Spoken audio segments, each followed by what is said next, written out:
a primeira coisa que eu percebi é que um quadro, um close de um rosto com medo, isso era uma coisa que bateu muito forte nas pessoas, como linguagem, né?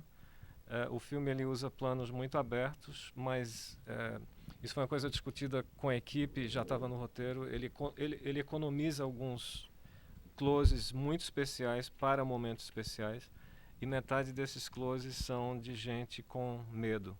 Então, esse quadro de um rosto com medo, ele tem uma identidade muito forte de cinema de gênero. Isso é extremamente universal.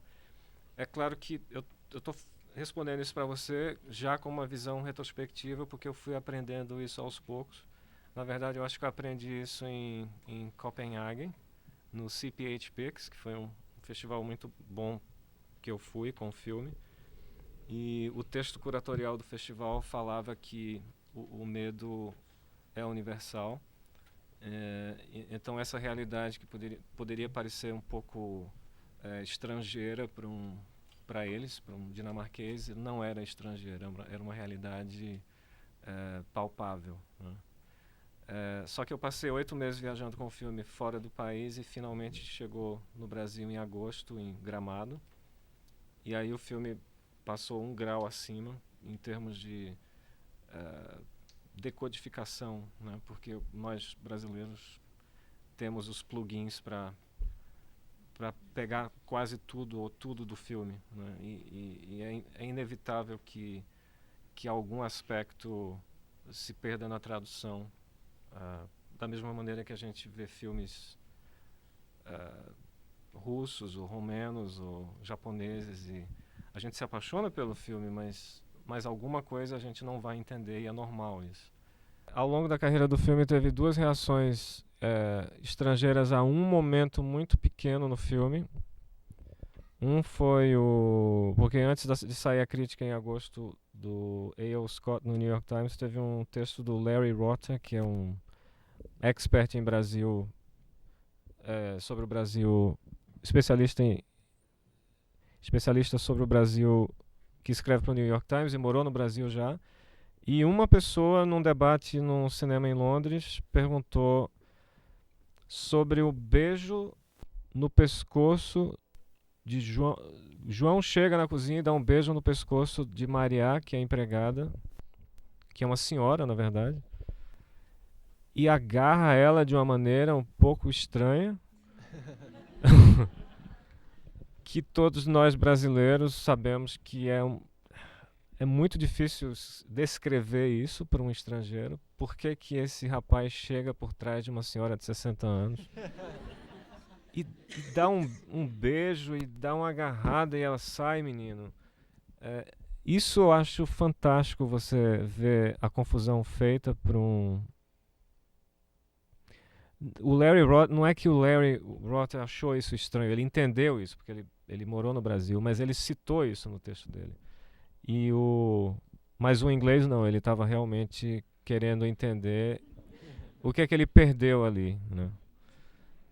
E eu tive muita dificuldade de explicar isso. Assim, a gente pensou um pouco sobre a classe média, essa placidez da classe média.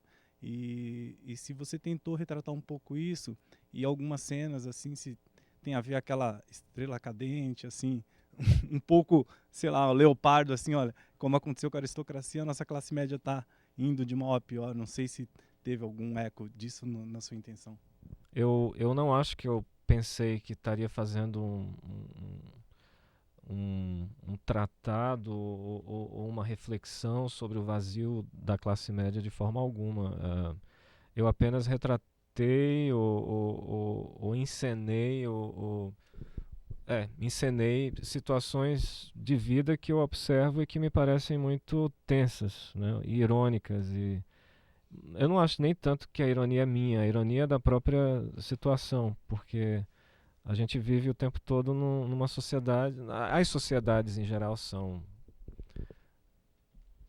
tensas e sarcásticas, mas talvez por eu ser brasileiro, a minha tendência é achar que nosso país é mais tenso e mais louco e mais estranho do que talvez uma outra sociedade, se eu pudesse escolher a dedo um outro país. E eu acho que o Brasil é um país... eu acho que é porque eu sou brasileiro, mas eu acho que o Brasil é um país muito, muito dramático, né? Muito cheio de tensões peculiares, né? As tensões raciais, as tensões sociais. O Brasil está um pouco como um lobisomem numa lenta metamorfose, né? A questão, acho que há uma quantidade de dinheiro entrando grande no Brasil. Certamente em Pernambuco há uma certa sensação de que tem mais dinheiro e tem mais desenvolvimento e de fato está acontecendo, mas isso também traz outras tensões. Então tudo isso para mim me pareceu muito interessante. Eu quis fazer esse filme, mas eu não pensei que estaria fazendo isso como você falou, né? A coisa da Estrela Cadente eu cresci vendo VHS nos anos 80 e também indo para o cinema, claro, nos anos 80 e esse cinema do John Landis e do Joe Dante e do próprio Spielberg, ele faz muito parte do meu imaginário e alguns desses filmes que se passam em subúrbios se passam em subúrbios filmados de maneira realista, mas acontecem incidentes fantásticos nesses subúrbios e às vezes você tem um grupo de crianças conversando e passa uma estrela cadente, é uma coisa que eu gosto e que naquele momento do filme eu achei que seria legal pagar R$ 5.000 para colocar uma estrela cadente no filme. A primeira vez que eu assisti, eu fiquei com um certo incômodo, muito referente a questões de gênero, né? Porque as mulheres da classe média, das classes mais baixas, de alguma maneira eram muito erotizadas, enquanto a mocinha esqueci o nome dela, a mocinha... Sofia. A Sofia, ela tinha muito pouca tensão erótica ali, às vezes ela era nada erótica, né? E de alguma maneira eu ficava lembrando, né, das funções para cada tipo de mulher que a Casa Grande possibilitava, né, ou trazia as negras para trabalhar, a mulata para fornicar e a branca para casar. E no final das contas essa menina se revelou não tão boa assim para o casamento. Queria te ouvir sobre isso. Essa é a primeira preocupação relacionada às mulheres no filme. Eu nunca tinha pensado nisso. Eu acho que Sofia tem vida sexual. A primeira cena dela, ela tá mantendo relações sexuais com o João e me parece uma boa transa. Depois, Bia tem sexualidade, né? Ela é casada, ela se masturba. E Luciene, ela é uma mulher sensual, como eu acho que Sofia e Bia são sensuais também. E melhor ainda, Clodoaldo é o chefe, né? É o cara carismático e é o chefe. Só que quando eles vão para casa, é ela que toma as rédeas de tudo que acontece naquela casa. E ele vai atrás dela como um cachorrinho, né? Ela é uma mulher forte, eu acho. E você percebe que ela é forte quando ela deixa de ser um androide, sobe pro quarto dela e vira uma mulher, né? Piriguete e o pessoal a minha equipe e a figurinista me garantiram que aquela roupa é realista, porque não me parecia ser a roupa correta para ela naquele momento, mas eles me mostraram e provaram que aquela roupa era adequada e era o que ela usaria. E eu fiquei bem surpreso com isso. Eu não sabia que aquela seria uma roupa, mas ela estava indo se encontrar com um caso dela, com o namorado dela, com o amante dela. Então, eu nunca enxerguei nenhum problema nesse sentido da representação das mulheres, porque...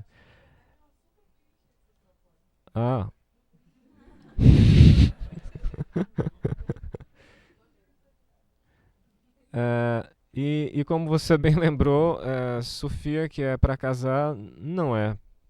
A relação acaba como acabam tantas relações e eu acho até que ela que acabou, né?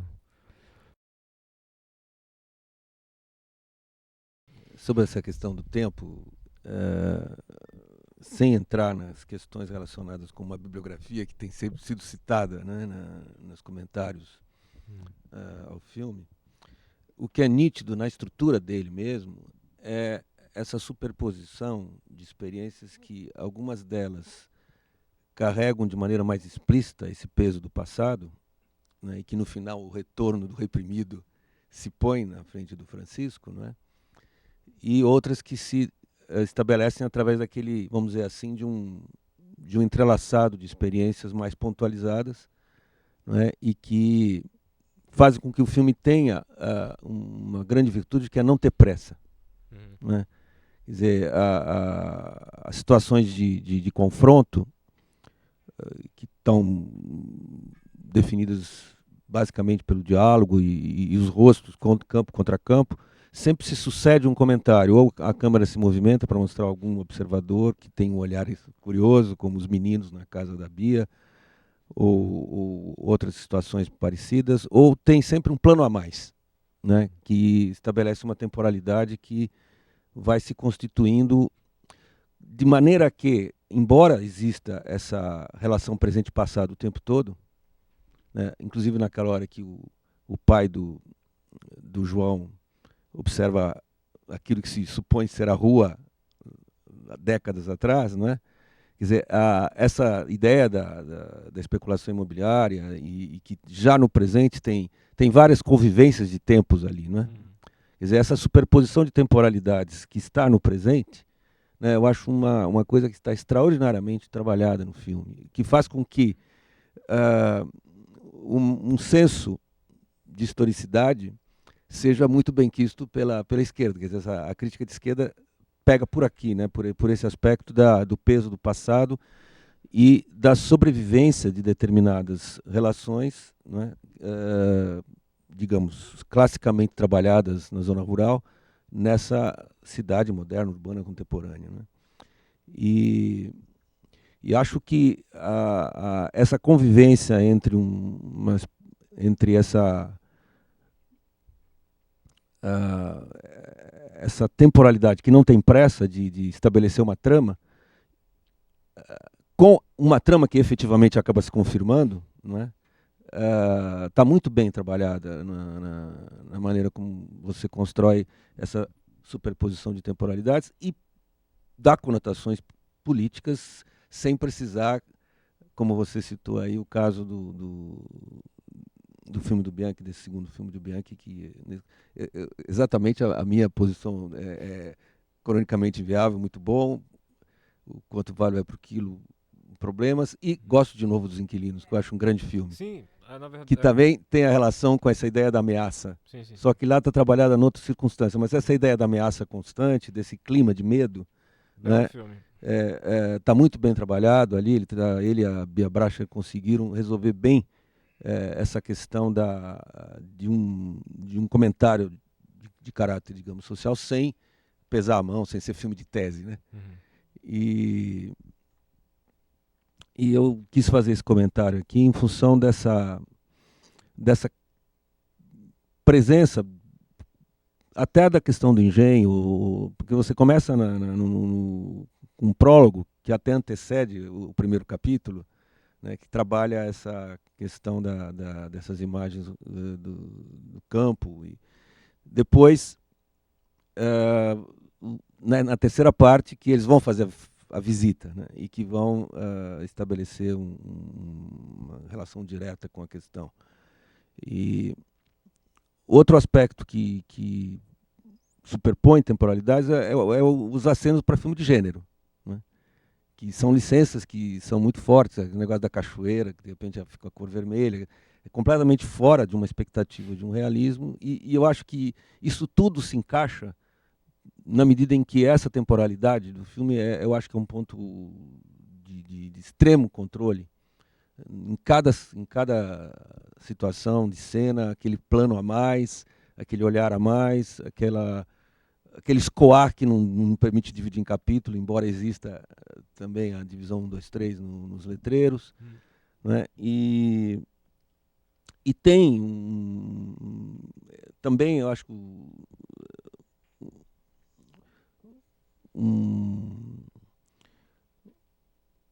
um evitar determinado tipo de buscar uma homogeneidade estilística que levasse à recusa de uma quantidade enorme de recursos do cinema clássico que estão lá, sem que seja um filme clássico na sua temporalidade, sem que seja um filme clássico na sua trilha sonora, etc, etc. Né?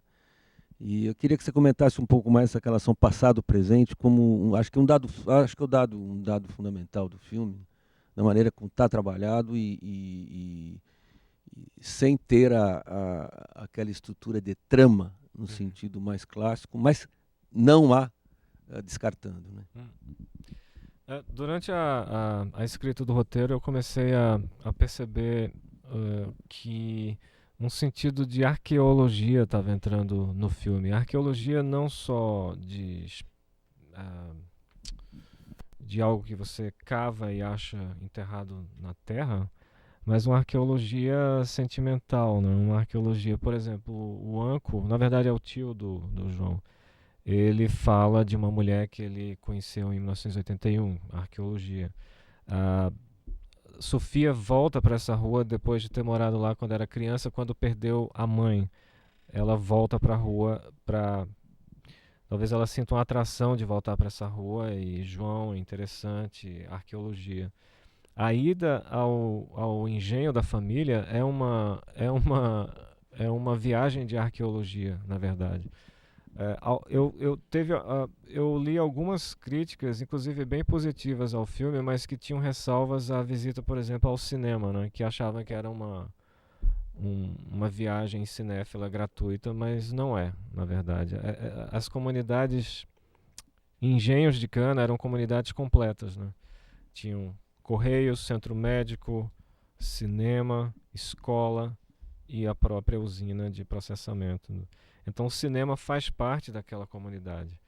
E cinemas, para mim, além de serem estruturas fascinantes, eu tenho um particular interesse por cinemas antigos, por ruínas. Eu passo horas conversando com o João Luiz Vieira sobre isso. A gente é alma gêmea nesse sentido de salas de cinema, né?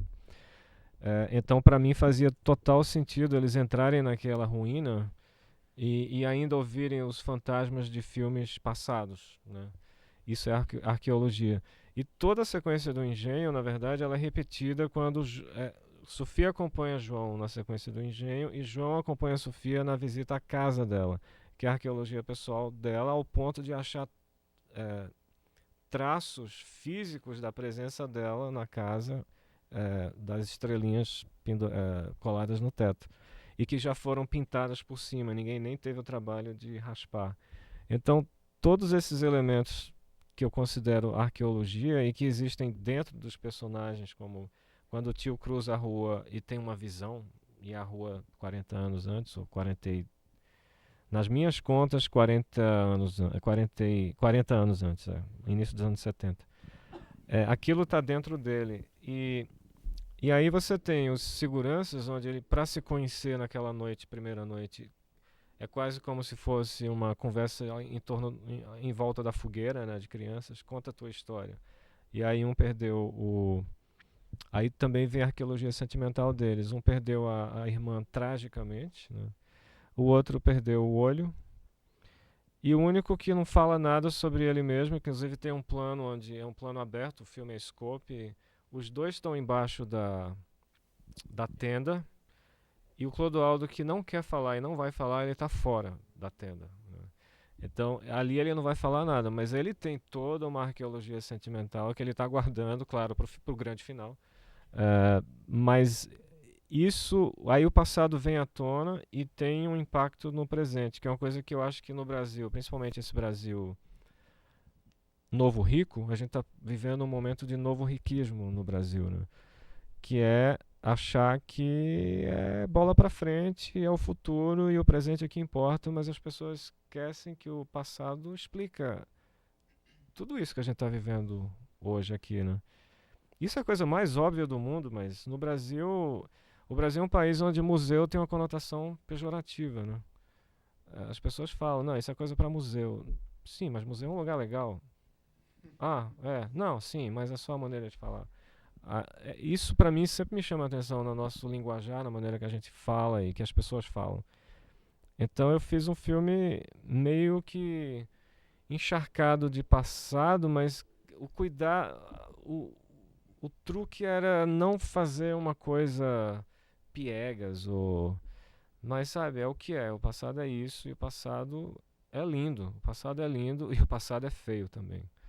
Então, eu acho que todas essas ideias elas fazem parte do filme. É um filme sobre o passado, né?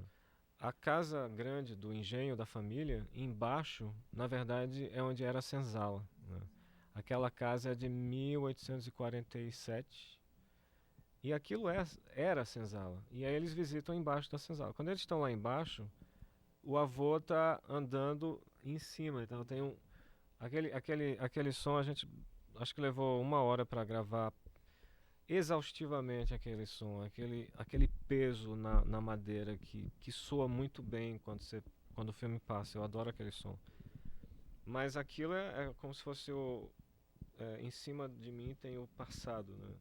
Que eu acho que aí vira uma imagem espetacular que é uma boa imagem, mas ela beira quase o passado do ponto, que é a cachoeira que se transforma no sangue, né? Que aquilo é passado, bom, pra mim, né? Eu não tô querendo direcionar muita coisa, mas pode ser sangue apenas, ou pode ser teste para daltônico, não sei, pode ser qualquer coisa, mas pra mim é o passado, mas não falem pra ninguém.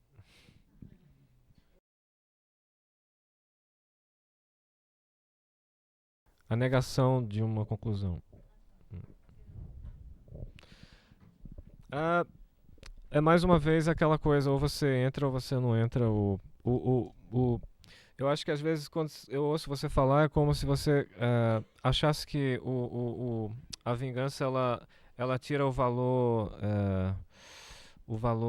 sério do filme. Na verdade, eu não parti para fazer, como eu falei antes, eu não parti para fazer um filme de arte e eu não parti para fazer um filme sério, eu parti para fazer um filme. E durante a escrita do roteiro, quando eu falei em Curitiba agora nessa oficina que eu dei, uma coisa que surgiu e que eu não tinha falado antes é que eu escrevi o filme como quem lê um livro, né? Eu tinha carroceria, como eu falei antes, e esses elementos externos foram se agregando durante a escrita do roteiro. E quando eu fui chegando na parte final, aí veio esse elemento da vingança. E eu gostei muito porque o Brasil é um país de vinganças, né? O Brasil é um país de conflitos de terra. O Brasil existem áreas do Brasil que todo mundo sabe que não tem lei, principalmente na região norte. E relacionado a... Bom, eu sei, é claro, Recife, São Paulo, sim, mas oficialmente onde não tem lei é a região norte, onde você pode matar uma pessoa e tá tudo certo. Como em São Paulo, inclusive. Mas eu achei que tudo isso faria sentido. E aí, quando eu entendi que a trama cinematográfica iria para esse lado, aí eu voltei para o roteiro. Onde é que eu posso talvez insinuar alguma coisa, assim como quem quer, assim como quem não quer querendo? E aí tem algumas deixas de linguagem que colocam o filme quase no campo do western. Por exemplo, a chegada do irmão de motocicleta com o Clodoaldo, que é filmada num longo plano e eles poderiam estar chegando de cavalo ali. E ele fica de costa e coloca uma jaqueta de xerife, mas não é xerife, é segurança. E a segunda aparição dele, ele não fala nada, mas é um zoom direto no rosto dele, meio Sérgio Leone, mas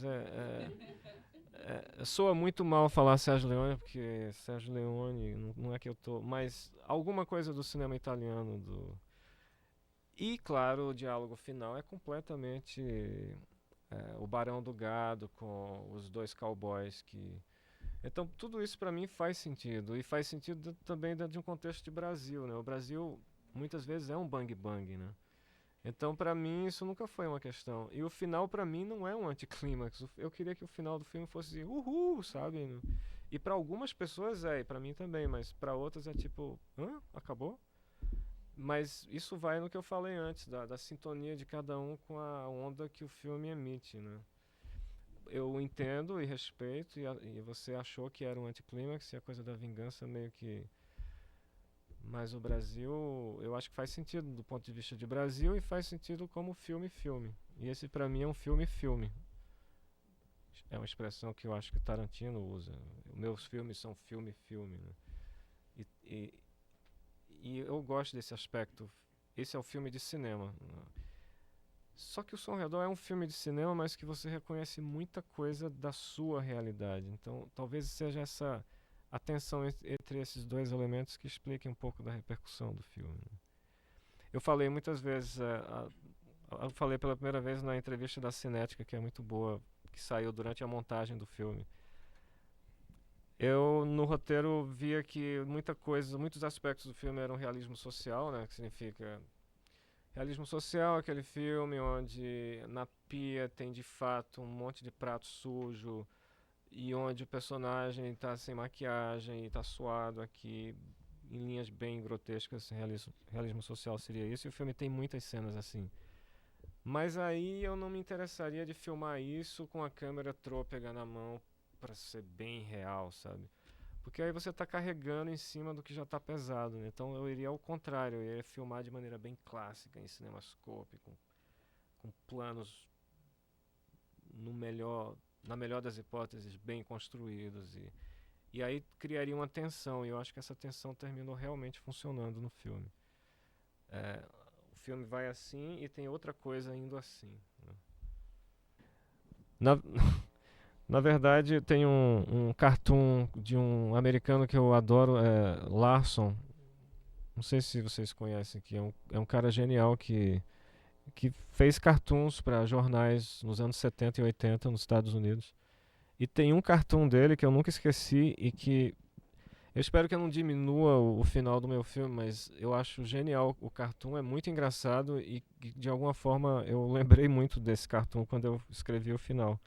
O cartoon é o seguinte, é um homem velho chegando em casa à noite, abrindo a porta de casa, e do lado da casa tem um beco escuro, e na penumbra tem um elefante com sobretudo e um chapéu na penumbra assim, e ele, sem olhar para o cara que está chegando em casa, esse homem velho, ele diz assim: lembra de mim?